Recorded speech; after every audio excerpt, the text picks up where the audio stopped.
Hi friends, ವಾಸಿ ವರ್ಲ್ಡ್ಸ್ಗೆ ಸ್ವಾಗತ. ಇವತ್ತಿನ ರೆಸಿಪಿ ಹೀರೆಕಾಯಿ, ಬದನೆಕಾಯಿ, ಎಣ್ಗಾಯಿ ಮತ್ತು ಸಜ್ಜೆ ರೊಟ್ಟಿ. ಹೀರೆಕಾಯಿ ಬದನೆಕಾಯಿಗೆ ಬೇಕಾಗಿರೋ ಸಾಮಗ್ರಿ: ಫಸ್ಟು ಶೇಂಗಾ, ಆಮೇಲೆ ಗುರಾಳು, ಇದೆಲ್ಲ ಗುರಾಳು, ಕಡಲೆ ಇದೆಲ್ಲ ಬೇಕಾಗುತ್ತೆ. ಫಸ್ಟು ಶೇಂಗಾನ ಹಿಂಗೆ ಹುರ್ಕೊಂಬಿಟ್ಟು ಒಂದು ಅರ್ಧ ಕಪ್ಪು, ಆಮೇಲೆ ಗುರಾಳು 1 ಕಪ್ ಹುರ್ಕೋಬೇಕು. ಅರ್ಧ ಕಪ್ ಶೇಂಗಾಕ್ಕೆ 1 ಕಪ್ಪು ಗುರಾಳು. ಇದನ್ನು ಹಿಂಗೆ ಚಟಪಟ ಅನ್ನೋವರೆಗೂ ಹುರ್ಕೊಂಬಿಟ್ಟು ಈ ಥರ ಹುರ್ಕೊಂಡು ಅದನ್ನು ಮಿಕ್ಸಿಗೆ ಹಾಕ್ಕೋಬೇಕು. ಇದಕ್ಕೇನೆ ಒಂದು ಅರ್ಧ ಕಪ್ಪು ಕಡಲೆ, ಅದನ್ನು ಮಿಕ್ಸಿಗೆ ಹಾಕ್ಕೊಂಬಿಟ್ಟು ಇವು ಮೂರನ್ನು ಸ್ವಲ್ಪ ಬೇಕಾದ್ರೆ ಎಳ್ಳು ಹುರ್ಕೊಂಡು ಹಾಕ್ಕೋಬೋದು. ಈ ಥರ ಮಿಕ್ಸಿಗೆ ಹಾಕ್ಕೊಂಡು ಒಂದು ಅರ್ಧಂಬರ್ಧ ಪುಡಿ ಮಾಡಿ ಇಟ್ಕೋಬೇಕಾಗತ್ತೆ. ಇದನ್ನು ಸ್ಟೋರ್ ಮಾಡಿ ಇಟ್ಕೊಂಡ್ರೆ ಒಂದು 3 ತಿಂಗಳಾದರೂ ಫ್ರಿಜ್ಜಲ್ಲಿಟ್ಟು ಯೂಸ್ ಮಾಡ್ಬೋದು.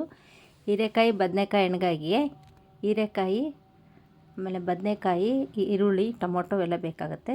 ರುಬ್ಲಿಕ್ಕೆ ಕಾಯಿ ತುರಿದಿದ್ದು, ಈರುಳ್ಳಿ ಸಣ್ಣಗೆ ಹೆಚ್ಚಿದ್ದು ಒಂದೆರಡು ಟೊಮೊಟೊ ಹೆಚ್ಚಿದ್ದು ಸಣ್ಣಗೆ ಹೆಚ್ಚಿದ್ದು, ಇದಕ್ಕೇನೆ ಕೊತ್ತಂಬರಿ, ಆ ಪುಡಿ ಪೌಡ್ರ್ ಮಾಡ್ಕೊಂಡಿರ್ತೀವಲ್ಲ ಅದನ್ನು ಹಾಕೋಬೇಕಾಗತ್ತೆ. ಇದು ಸಾಂಬಾರು ಪುಡಿ, 1-2 ಸ್ಪೂನ್ ಸಾಂಬಾರು ಪುಡಿ, ಅರ್ಧ ಸ್ಪೂನು ಗರಂ ಮಸಾಲ, ಅರಿಶಿನ ಪುಡಿ ಹಾಕೋಬೇಕು. ಇದಕ್ಕೆ ಉಪ್ಪು ಹಾಕ್ಕೋಬೇಕು. ಇದು 4 ಸ್ಪೂನ್ ಹಾಕ್ಕೋಬೇಕಾಗತ್ತೆ. ಅದು ಶೇಂಗಾ, ಗುರಾಳು, ಕಡಲೆ ಅದೆಲ್ಲ ಮಿಕ್ಸಿಗೆ ಹಾಕ್ಕೊಂಡಿರ್ತೀವಲ್ಲ ಅದನ್ನು 4 ಸ್ಪೂನ್ ಹಾಕ್ಕೋಬೇಕು ಈ ಥರ. ಇದಕ್ಕೆ ರುಚಿಗೆ ತಕ್ಕಷ್ಟು ಬೆಲ್ಲ, ಅಂದರೆ ಟೊಮೊಟೊ ಹಾಕಿರ್ತೀವಲ್ಲ ಆ ಹುಳಿಗೆ ತಕ್ಕಷ್ಟೇ ಹಾಕ್ಕೋಬೇಕು. ಆಮೇಲೆ ಉಪ್ಪು, ಇದಕ್ಕೆ ಹುಣಸೆಹಣ್ಣೇನು ಬೇಕಾಗಲ್ಲ, ಟೊಮೊಟೊ ಹುಳಿನೇ ಸಾಕಾಗತ್ತೆ. ಇದಕ್ಕೊಂದು 2 ಸ್ಪೂನಷ್ಟು ಎಣ್ಣೆ ಹಾಕ್ಕೋಬೇಕು. ಈ ಥರ ಎಣ್ಣೆ ಹಾಕ್ಕೊಂಬಿಟ್ಟು ಇದು ಚೆನ್ನಾಗಿ ಕಲಸ್ಕೋಬೇಕು. ಇದು ಕಲಸ್ಕೊಂಬಿಟ್ಟು ಇದು ಬದನೆಕಾಯಿ ಸೀಳ್ಕೊಂಬಿಟ್ಟು ಅದನ್ನು ಮತ್ತು ಹೀರೆಕಾಯಿನೂ 4 ಹೋಳು ಮಾಡ್ಕೊಂಡು 4 ಸೀಳ್ಕೋಬೇಕು. ಇದಕ್ಕೆ ದಪ್ಪ ಹೆಚ್ಚಿದ್ದು ಈರುಳ್ಳಿ ಬೇಕಾಗತ್ತೆ. ನೆಕ್ಸ್ಟು ಈ ಥರ ಎಲ್ಲ ಕಲಸ್ಕೋಬೇಕು. ಈಗ ಈ ಥರ ಬದನೆಕಾಯಿ, ಹೀರೆಕಾಯಿನೂ ಸೀಳ್ಕೊಂಬಿಟ್ಟು ಇದರೊಳಗೆ ಅದು ಎಷ್ಟು ಹಿಡಿಯುತ್ತೋ ನೋಡ್ಕೊಂಡು ತುಂಬ್ಕೋಬೇಕಾಗತ್ತೆ. ಈ ಥರ ತುಂಬ್ಕೋಬೇಕು. ಬೇಕಂದರೆ ಇದಕ್ಕೆ ಸಣ್ಣಕ್ಕೆ ಹೆಚ್ಕೊಂಡು ಹಸಿಮೆಣ್ಸಿಕಾಯಿನೂ ಹಾಕ್ಕೋಬೋದು. ತುಂಬ ಖಾರ ಆಗುತ್ತೆ ಅಂದರೆ ಸುಮ್ಮನೆ ಸೀಳಿ ಹಾಕ್ಕೋಬೇಕಾಗತ್ತೆ. ಈ ಥರ ಎಲ್ಲದನ್ನು ಹಿಂಗೆ ತುಂಬಿಟ್ಕೋಬೇಕು. ಬದನೆಕಾಯಿನ, ಹೀರೆಕಾಯಿನ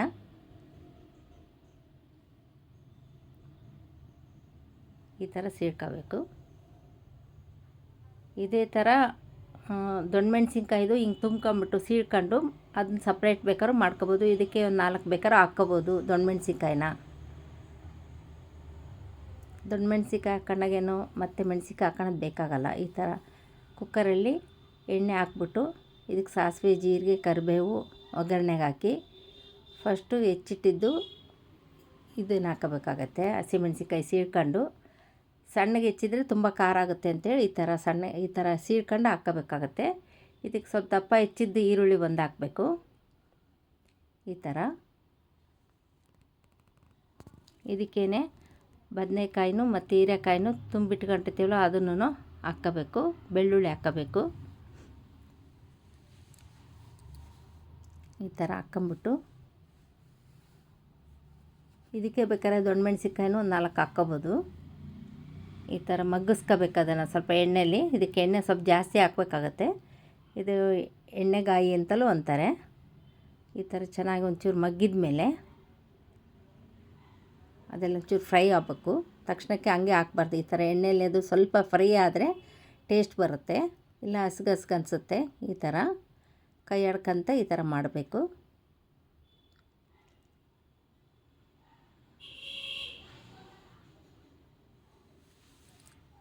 ಈ ಥರ ಹಾಕ್ಕೊಂಬಿಟ್ಟು ಇದಕ್ಕೆ ಅದು ಉಳಿದಿರುತ್ತಲ್ಲ ಆ ಮಸಾಲೆ ಎಲ್ಲ ಹಿಂಗೆ ಮೇಲೆ ಹಾಕ್ಕೋಬೇಕು. ಈ ಥರ ಅಷ್ಟನ್ನು ಹಾಕ್ಕೊಂಬಿಟ್ಟು ಇದಕ್ಕೆ ಸ್ವಲ್ಪ ಬದನೆಕಾಯಿ ಮುಳುಗೋ ಅಷ್ಟೇ ನೀರು ಹಾಕಬೇಕು. ಮಸಾಲೆ ಎಲ್ಲ ಮುಳುಗೋ ಅಷ್ಟು ಹಾಕಬಾರ್ದು, ಯಾಕೆಂದರೆ ತುಂಬ ನೀರು ಆಗಿಬಿಡುತ್ತೆ.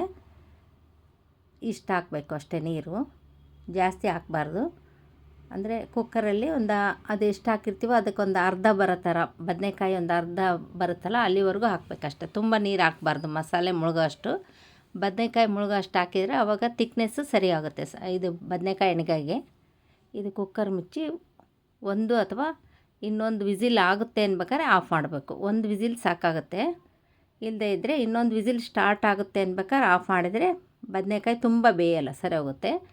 ಇದು ಮಿಕ್ಸಿಗೆ ಹಾಕ್ಕೊಂಡಿರ್ತೀವಲ್ಲ ಶೇಂಗಾ, ಗುರಾಳು, ಕಡಲೆ, ಇದನ್ನು ಈ ಥರ ಡಬ್ಬಿಗೆ ಹಾಕ್ಕೊಂಡು ಸ್ಟೋರ್ ಮಾಡ್ಕೊಂಡ್ರೆ ಫ್ರಿಜ್ಜಲ್ಲಿ ಇಟ್ಕೊಂಡ್ರೆ 3 ತಿಂಗಳಾದ್ರೂ ಏನೂ ಆಗೋಲ್ಲ. ಈಗ ಸಜ್ಜೆ ರೊಟ್ಟಿಗೆ ಒಂದು ಅರ್ಧ ಕಪ್ಪು ಶೇಂಗಾ, ಅದನ್ನು ಮಿಕ್ಸಿಗೆ ಹಾಕೋಬೇಕಾಗತ್ತೆ. 3 ಕಪ್ಪು ಇದು ಸಜ್ಜೆ ಹಿಟ್ಟು, 3 ಕಪ್ ಸಜ್ಜೆ ಹಿಟ್ಟಿಗೆ ಒಂದು ಅರ್ಧ ಕಪ್ ಶೇಂಗಾನ ಮಿಕ್ಸಿಗೆ ಹಾಕಿಟ್ಕೋಬೇಕು ನುಣ್ಣಗೆ ಮಾಡ್ಕೊಂಡು. ಈ ಥರ 3 ಕಪ್ಪು ಸಜ್ಜೆ ಹಿಟ್ಟು ಹಾಕ್ಕೊಂಡು ಅದು ಶೇಂಗಕ್ಕೆ ಒಂದು ಸ್ವಲ್ಪ ಒಂದು ಹಿಡಿಯಷ್ಟು ಸಜ್ಜೆ ಹಿಟ್ಟು ಹಾಕ್ಕೊಂಡು ನುಣ್ಣಗೆ ಮಾಡ್ಕೊಂಡು ಇಟ್ಕೋಬೇಕು ಇದನ್ನು. ಇದು ಸಜ್ಜೆ ಹಿಟ್ಟು ರೆಡಿ ಆದಮೇಲೆ ಎಲ್ಲ ನೀರು ಹಾಕಿ ಕುದಿಸ್ಕೊಂಡಿರ್ತೀವಲ್ಲ, ಲಾಸ್ಟಲ್ಲಿ ಇದನ್ನ ಹಾಕ್ಕೊಂಡು ಕೈ ಆಡ್ಕೊಂಡ್ರೆ ತುಂಬ ಚೆನ್ನಾಗಿರುತ್ತೆ. ಈಗ 3 ಕಪ್ಪು ಸಜ್ಜೆ ಹಿಟ್ಟಿಗೆ 1.5 ಕಪ್ಪು ನೀರು ಹಾಕಬೇಕು. 1.5 ಕಪ್ ನೀರು ಹಾಕಬೇಕು. ಹಾಕ್ಬಿಟ್ಟು ಅದು ನೀರು ಕುದಿಯೋವಾಗ 3 ಕಪ್ಪು ಸಜ್ಜೆ ಹಿಟ್ಟು ಹಾಕ್ಕೊಂಬಿಟ್ಟು ಅದು ಕುದಿಯೋವಾಗ ಚೆನ್ನಾಗಿ ಕುದ್ದಾದಮೇಲೆ ಚೆನ್ನಾಗಿ ಕೈ ಆಡ್ಕೋಬೇಕು. ಈ ಥರ ಉಪ್ಪು ಹಾಕ್ಕೋಬೇಕು ರುಚಿಗೆ. ಇಲ್ಲ ಜಿನ್ನಿಗೆ ಹಾಕಿದ್ರೇನು ಬೇಕಾಗಲ್ಲ. ನಾವು ಜಿನ್ನಿಗೆ ಹಾಕೋವಾಗಲೇ ಹಾಕ್ಬಿಟ್ಟಿದ್ದೀವಿ ಉಪ್ಪನ್ನ. ಈ ಸಜ್ಜೆ ಜೊತೆಗೆ ಒಂದು ಸೇರಿಟ್ಟಿಗೆ ಒಂದು 50 ಗ್ರಾಮು ಉದ್ದಿನಬೇಳೆ, ಇದು ಶೇಂಗಾ ಹಾಕಿರ್ತೀವಲ್ಲ ಶೇಂಗಾ ಹಾಕ್ಕೋಬೇಕು. ಈ ಥರ ಅದು ಪುಡಿ ಮಾಡಿ ಇಟ್ಕೊಂಡಿರ್ತೀವಲ್ಲ ಶೇಂಗಾನ ಹಾಕ್ಕೋಬೇಕು. ಅದೊಂದು ಈ 3 ಕಪ್ ಹಿಟ್ಟಿಗೆ ಒಂದು 100 ಗ್ರಾಮ್ 150 ಗ್ರಾಮ್ ಹಾಕ್ಕೋಬೋದು ಶೇಂಗಾನ. ಈ ಥರ ಶೇಂಗಾ ಹಾಕೋದ್ರಿಂದ ತುಂಬ ಗರಿ ಆಗುತ್ತೆ, ಒಂಥರ ನಿಪ್ಪಟ್ಟು ತಿಂದಂಗೆ ಆಗುತ್ತೆ ಅದು ಸಜ್ಜೆ ರೊಟ್ಟಿ. ಈ ಥರ ಮಿಕ್ಸ್ ಮಾಡಿಟ್ಕೊಂಡು ಇದಕ್ಕೆ ಈ ಥರ ಹಾಕ್ಕೊಂಡ್ರೆ ಕರೆಕ್ಟ್ ಆಗುತ್ತೆ. ಇಲ್ಲಾಂದರೆ ನೀರು ಆಗಿಬಿಡುತ್ತೆ, ನೀರು ಜಾಸ್ತಿ ಹಾಕಿದರೆ. ಇದು ಮೆಣಸಿನ್ಕಾಯಿ ಇರುತ್ತಲ್ಲ ಅದ್ರ ಬೀಜ, ಅದಕ್ಕೆ ಒಂದು ಹಿಡಿ ಎಳ್ಳು, ಈ ಥರ ಎಲ್ಲ ಮಿಕ್ಸ್ ಮಾಡಿಟ್ಕೊಂಡು ಸಜ್ಜೆ ಹಿಟ್ಟನ್ನ ನಾದ್ಕೊಂಬಿಟ್ಟು ಈ ಥರ ನಾದ್ಕೊಂಡು ಉಂಡೆಗಳು ಮಾಡ್ಕೊಂಡು ಇದಕ್ಕೆಲ್ಲ ಎಳ್ಳು ಮತ್ತು ಮೆಣಸಿನ ಬೀಜನ ಒತ್ತಿಟ್ಕೋಬೇಕು. ಈ ಥರ ಎಲ್ಲವನ್ನೂ ಒತ್ತಿಟ್ಕೊಂಬಿಟ್ಟು ಎಲ್ಲವನ್ನೂ ತಿಕ್ಕೊಂಡು ಒಂದು ಸರಿ ನಾವು ಎಲ್ಲ ಹೆಂಚಿನ ಮೇಲೆ ಸುಡಬೇಕು.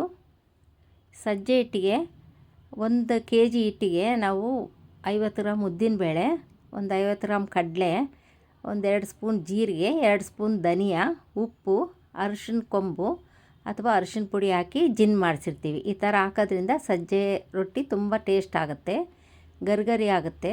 ಅಕ್ಕಿ ಕೂಡ ಹಾಕ್ಬೇಕು ಒಂದು 50 ಗ್ರಾಮು 1 kg ಹಿಟ್ಟಿಗೆ. ಈ ಥರ ಎಲ್ಲ ತಿಕ್ಕೊಂಡು ಒಂದು ಕಡೆ ಹಾಕ್ಕೊಂಬಿಟ್ಟು ಇಲ್ಲ ತಕ್ಷಣಕ್ಕೆ ನಾವು ಬೇಯಿಸ್ಕೋಬೋದು. ಬೇಯಿಸೋವಾಗ ತಿರುವಾಕಿ ಬೇಯಿಸಿದರೆ ತುಂಬ ಗರಿಯಾಗಿ ಚೆನ್ನಾಗಿ ಬರುತ್ತೆ. ಮೆತ್ತಗಿದ್ದಾಗ ಬಿಸಿ ತಿನ್ನೋಕ್ಕೆ ಇಷ್ಟ ಆಗುತ್ತೆ, ಗರಿ ಮಾಡ್ಕೊಂಡು ತಿನ್ಬೋದು. ಈ ಥರ ತೆಳ್ಳಗೆ ಒತ್ಕೊಂಬಿಟ್ಟು ನೀರು ಹಚ್ಬಿಟ್ಟು ಈ ಥರ ತಿರುವಾಕಿ ಮೇಲೆ ತಿರುವಾಕಿದರೆ ಅದು ತುಂಬ ಗಟ್ಟಿಗೆ ಚೆನ್ನಾಗಿ ಬರುತ್ತೆ, ಗರಿ ಇರುತ್ತೆ. ಅದು ಎಷ್ಟು ದಿನ ಇಟ್ಟರೂ ಕೆಡೋದಿಲ್ಲ ಸಜ್ಜೆ ರೊಟ್ಟಿ. ಈ ಥರ ಚೆನ್ನಾಗಿ ಬೇಯಿಸ್ಕೋಬೇಕು. ಮೇಲೆ ಬೇಯಿಸಿದ್ರು ಕೂಡ ಮತ್ತೆ ಒಂದು ಸರಿ ಎಲ್ಲವನ್ನು ಹೆಂಚಿನ ಮೇಲೆ ಸಣ್ಣ ಉರಿಲಿ ಗರಿ ಮಾಡ್ಕೋಬೇಕು. ಇದು ಎಣ್ಗಾಯಿ ರೆಡಿ ಆಯಿತು. ಎಣ್ಗಾಯಿ ಜೊತೆಗೆ ಸೌತೆಕಾಯಿ ಚಟ್ನಿ ಪಲ್ಯ ಎಲ್ಲದು ಇದೇ ಥರನೇ ಮೆಣಸಿನ್ಕಾಯಿ ಪಲ್ಯನೂ ನಾವು ಈ ಥರ ಮಾಡ್ಕೋಬೋದು.